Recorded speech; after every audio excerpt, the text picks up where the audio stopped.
outstanding win. I think that's equals the club record winning streak. What a big part of that was what you did to Nathan Sobey, only 4 points. The defensive effort was outstanding. Can you talk us through the game plan for Sobey? Kiefer Sykes. You know, we've missed Kiefer. I've said it before early in the year. I think he's the best defender in the league, and he takes a lot of pride. He sat and watched Nathan hurt us previously, and it hurts him as a team member. So he was frothing at the mouth to go get a piece of him today, and he did a fantastic job of really sticking to his assignment. What did you do in that third quarter of the match? Did you kick away? I think it was 26-10 for the turn. What were you able to do to sort of get on top and dominate like that? Well, third quarters have been a bit of an issue for us at stages during the course of the year. So when we get together at halftime, after our little chat, we always have it's always a conscious effort to talk about it, remind ourselves that it's very important to focus coming out of the break. And I feel like it's starting to become a strength. I've seen this happen before, and great things can happen when you do that. So, it was really just a mindset and a focus. And, again, we weren't really happy with the way we presented ourselves against Brisbane last time we played.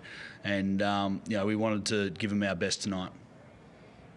What does that mean for you? Do you feel like you've got that third spot wrapped up now? Not too concerned with that, to be honest. Our job is to continue to build. We've not really had a good run of it this year with regards to getting some regularity in our rotations. We've basically had a different lineup every week, except for the last couple of weeks. So it's just, for us, it's about getting those things right, improving each game, and, if we win and take care of our business, then wherever we land, we land. It was a nice even spread of scoring tonight for you as well, wasn't it? I think you had 5 guys in double figures. So, it's a cliche, a team effort, but it really was at the offensive end, wasn't it? That everyone sort of chimed in. Yeah, I think that's the beauty of this team when we're in full song. I think we might have 6 guys averaging double figures on the season, and then you've got, another couple of guys averaging 8 points a game as well. So it's kind of the makeup of this team. Everyone gets their go at it. We see weaknesses or things that we find that are advantages within the game. We go into it obviously with a mindset of who we want to attack and where we want to go. But during the course of the game, sometimes things eventuate, and it's going to be some different guy every night. Tonight it was Yanni. I thought he was spectacular. Rubes, when he wasn't in foul trouble, was spectacular as well. And everybody played around those two and just found their spots. And do you feel like that tonight, especially in that third quarter, like you got the job done at both ends, didn't you? Like 26 points for you guys, but limiting a team like Brisbane just to 10 points in a quarter, that was an outstanding defensive effort, wasn't it? Yeah, we kind of went through the numbers. There's some jokers out there who talk about our defence all the time, but I think in our last 6 games, teams are averaging like 82 a game against us. So, when we've got a full squad and we get a chance to get a little bit of continuity in the group, I don't think we're a horrible defensive team at all, but it's just about us getting that continuity and keeping that continuity. And Kiefer's a big part of that as well. Hey, Yannick, how did you see it from a playing perspective? An outstanding performance tonight. Yeah, I was fortunate to be on the receiving end of some good basketball, and we've been working on simplifying our sets, setting good screens, making the easy play, and we've been focusing on that the last 2 weeks in practice, and it's very nice to see it translate to games, which it has these last 4. We're passing the ball. It's infectious basketball where we're feeding off each other. The bench is up and talking a lot, and it's all just so contagious. And it's fun basketball when you play like that. And like Simon touched on, the beauty of this team is that we have so many players that can go off on any given night. So I was lucky to be on the receiving end of a few of those plays tonight, and good to see a few of those go down. Trying to work on my rebounding numbers. So I was getting after the big fellas and some of those boards tonight, and it was nice to come through for me. What about the defensive performance from you guys? Yeah, absolutely. That's something we've been focusing on too, and like Simon also said, Kiefer's been amazing for us coming back and just bringing that extra level of intensity, plays with a level of urgency. And when your point guard does that, it's again so contagious for the other players. We see him in the front line and makes us want to get up and in and other players. So he's been awesome for us, stopping Sobey in transition.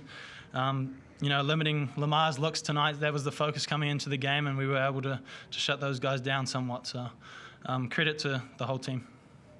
His voice, Charlie. Yeah, Yanni, I just wanted to follow up what you were saying about that chemistry you're building, especially with Kiefer and Mitch. They can attack the basket, and they know that you're going to be in the right spot, and you can finish. That chemistry is really, really growing. Yeah, they're massive, and they just bring so much attraction from other help defenders, so it leaves me open in some of those spots. And Kiefer's so quick, Mitch is so aggressive downhill. He attracts the second, third help defender, and that leaves me open in those short corners for those dunker spot catches. So like I said, I was just happy to be on the receiving end of some of those tonight. And Simon, I asked you after the Melbourne win, what it would be like to now have a few days to freshen up, but also to work on a few things, and boy, the way you executed at both ends of the floor tonight, seemed to agree with you. Yeah, I mean, anytime you can get some rest into your group, you've got to take advantage of that. And, it did give us some practice sessions. We went through maybe a week there with nothing more than, some light shoot around. So, I was back to the drawing board this week, playing against Brisbane specifically. And now we've got a little bit of time off again, and we'll make sure guys get their rest. As we've got a couple of guys. Well, it's nice to have everyone back, but we've still got some guys we've got to manage. So, we'll get ready for our Cairns game next week, and then I think we've got a pretty hellacious ride after that. So we're going to make sure we're on point with our health. Yeah, I was going to ask. You've got a full week now to prepare and to freshen up, and I guess to get ready not only for the Cairns game, but for that finish to the schedule that is going to be pretty hectic, and hopefully then you've got finals to come after that. No, it's kind of scary. Some of the things I'm hearing with regards to dates and all that sort of stuff, if we're fortunate to make finals, and the road trips that we've got ahead in that last week. So hopefully something smart decisions are made that enable us, if we're fortunate enough to play in the finals, to give our best. You'd have to be happy. You're coming off the win against Melbourne that was so impressive, and now you come up here against a team playing for their lives, and you just completely shut them down defensively, and you clicked so well offensively. You have to be feeling pretty good right now. I'm ecstatic. No, look, I am. To be honest, I don't enjoy the press conference without people in the room. I like engaging with people, but so if I'm kind of just forthright, I apologise about that. I think it's awkward for us too. Yeah, it is. It's awkward. That's the word for it. So, no, look, I'm really proud of the guys. We've had a rough year, and we keep just putting our head down and busting through everything thrown at us, and just to get this little bit of a run that we've had here the last 2 weeks with our guys. There's always been a belief in the group. Belief outside the group has wavered at times, but it hasn't wavered within this group. We had to go through a little bit of soul searching when we were dropping a few games. It wasn't just the fact we were dropping games. It was more the way we were going about it. And we still haven't really put our finger on it, other than we were buggered, that we were physically buggered. We weren't being able to get up and down the court at training, but there was guys who were just out, and then there was guys who were just holding on. And we've turned the corner on that, and we've just got to keep building.